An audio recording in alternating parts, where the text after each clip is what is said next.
Now yield 5 minutes to the gentleman from Ohio, Mr. Kucinich. Thank you, Mr. Chairman. Ranking member. Secretary Paulson, in your testimony, you justify telling Mr. Lewis that the government might remove Bank of America management if they terminated the deal to acquire Merrill Lynch.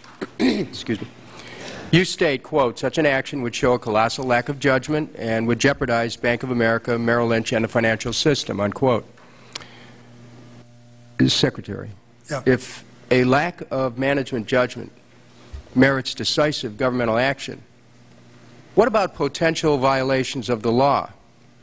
Mr. Paulson, were you aware of concerns felt at the Fed and Treasury that Ken Lewis's management team failed to do due diligence in acquiring Merrill Lynch and possibly violated securities laws by withholding material information from his shareholders to get the vote for the merger with Merrill? I've become aware from some of the emails that this committee has released and other documents. Did you know at that time that there were concerns? And I know that there were some concerns at that time. Did you know, Mr. Secretary? By staff members, some concerns at that time as to whether how, along the lines of what you expressed on due diligence. I had not heard concerns at that time about securities laws. Now, Chairman Bernanke testified here that he shared those concerns about Bank of America's management. Did you share the concerns with anyone?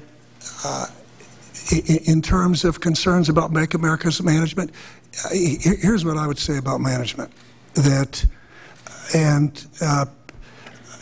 Congressman, I have been involved and was involved in at least 3 situations when I was at Treasury where CEOs were replaced: Fannie, Freddie, AIG.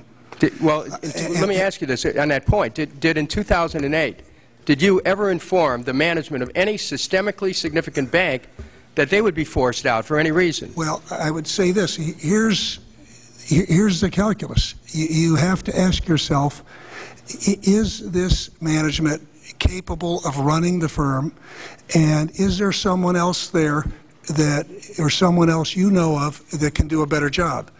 And I would say that these large, complex financial institutions are not easy to run, and it's not easy to find strong people to run them during a financial crisis. Well, I just want to say this, Mr. Paulson, and we have a limited time here, so I appreciate you answering these questions.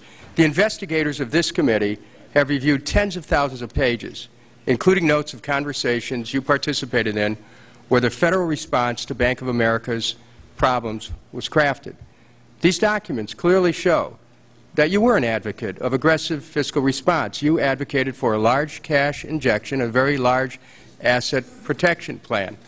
But nowhere in these documents did we find evidence that you advocated for holding Bank of America's management accountable for failing to do due diligence and for withholding potentially material information from shareholders. So, Mr. Secretary, did you in fact advocate for requiring such accountability as a condition of the bailout you were developing? I advocated the accountability we put in place, which was we treated Bank of America like Citigroup. We treated them differently than those that went to the TARP the first time. So we had tougher restrictions on executive comp, and we had provisions on foreclosure mitigation. But in terms of replacing the CEO, in this situation, it was my judgment, and it was a judgment of the regulator, that it was appropriate to keep Mr. Lewis. That this is a decision that's made by the board of directors, and for regulators to come in and decide to replace them, we didn't think that was appropriate. Now, Mr. Paulson, as you know, invoking the MAC, however ill-considered it would have been, was not against the law. Meanwhile, Bank of America's decision to withhold material information about a merger from shareholders and their failure to do due diligence are potential violations of law. Perhaps you can explain to this committee how a Secretary of the Treasury can justify punishing an unwise but lawful act while ignoring potentially illegal ones. Well, in terms of legality... Could you speak closer to the mic? Yeah, I would say in terms of legality, I think that's... I'm not... I certainly don't feel qualified to sit here and opine on whether there was an illegal action, and I certainly have not seen evidence of an illegal action, and that is in terms of the relationship between B of A and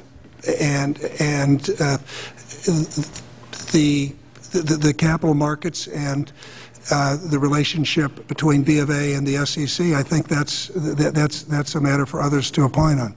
Gentleman's time thank has you, Chairman. expired. I now yield to the ranking member, Mr. Jordan. Thank you, Mr. Chairman.